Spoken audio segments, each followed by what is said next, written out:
Alors, Jérémy, comment est-ce qu'on peut dire, comment on peut avoir une captation, finalement, je sais que le terme n'est pas forcément adapté, va pas forcément vous plaire, mais finalement, vous avez deux structures sous un même toit. Tout à fait. Donc, finalement, vous avez une captation de votre patient, de votre clientèle dans la patientèle et vice-versa.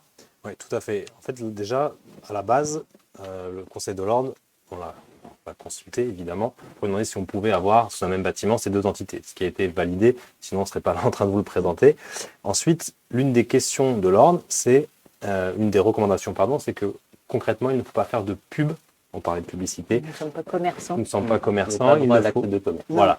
Il ne faut pas que la salle de sport ait écrit un encart énorme avec écrit cabinet de kiné en dessous, associé. Donc déjà, c'est hyper important de ne pas faire cette erreur-là, de bien séparer les deux. Pour rebondir sur ce que vous disiez, nous, on a créé une SARL, Just Form, qui donc séparée, nos revenus sont complètement séparés, c'est deux activités fiscalement différentes. Mais dans les termes, ce qui se passe en réel, pour aussi vous expliquer ce qui se passe concrètement, les patients que nous avons en cabinet, ils voient des personnes qui travaillent, ils voient ce qui se passe dans la salle aussi, parce que c'est vitré, même si c'est deux espaces séparés. Et ils ont conscience qu'ils ont déjà été accompagnés par des professionnels, ils ont l'activité à côté, donc très naturellement, ils se tournent, s'ils doivent choisir une salle de sport, vers la salle de sport qui est à côté. Et inversement, les gens qui se blesseraient, pas dans la salle de sport, j'espère, par chance, ils ont le cabinet à côté, et donc ils vont aller se renseigner d'abord à côté. En plus, comme ils sont déjà adhérents donc, du cabinet de la salle de sport, lapsus révélateur, ils vont avoir une petite rapidité de prise en charge, soyons honnêtes, un accès plus facile que s'ils étaient complètement indépendants. Mais il faut vraiment faire attention. Et on a regardé les chiffres, c'est évident. Donc on a 25% de nos adhérents, de nos patients qui font le lien entre les deux. Donc les 25% des gens qui viennent au cabinet ou à la salle sont allés dans les deux espaces. Donc c'est vraiment quelque chose, on a déjà sous le même bâtiment de quoi nourrir notre activité, qu'elle soit kiné ou sportive. Mais encore une fois, faire attention de ne pas officiellement faire des grands encarts, de la pub partout.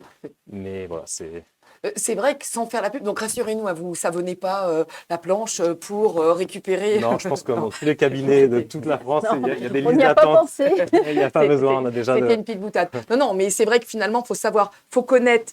je parle sous l'œil de l'expert comptable, mais en fait, le but, c'est bien de connaître les règles pour mieux savoir, pas les contourner, mais s'y adapter pour être dans la loi, tout le temps le faisant proprement. Là, c'est vrai que la vitre entre les deux salles fait que vous n'avez pas besoin de mettre un écriteau à l'extérieur. Pas besoin de mettre d'écriteau. Les gens, voilà, tout a été validé en amont. Encore une fois, j'insiste bien là-dessus, parce que même le nom Just Form Sport et Santé, avant de le déposer à l'INPI, avant de l'appeler de la société comme ça, on a demandé au Conseil de l'Ordre, est-ce que d'apposer Just Form Sport et Santé ensemble, est-ce que ça pose un problème? Est-ce que c'est pas ambigu?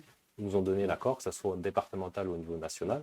Donc, une fois qu'on a l'accord, Just Form Sport et Santé, ça permet aussi d'être une bonne vitrine. Mais ça, justement, il faut vraiment le souligner, le fait de faire approuver. Enfin, vous avez eu la bonne démarche spontanément d'aller les trouver pour faire valider. Par exemple, kiné coach, ça ne leur a pas plu. Oui. Du coup, vous avez fait physio coach parce qu'on n'a pas le droit, c'est ça, de se servir de sa profession. Mais du coup, c'est quand même bien d'aller les voir plutôt que de faire tout. De toute façon, c'est la démarche logique.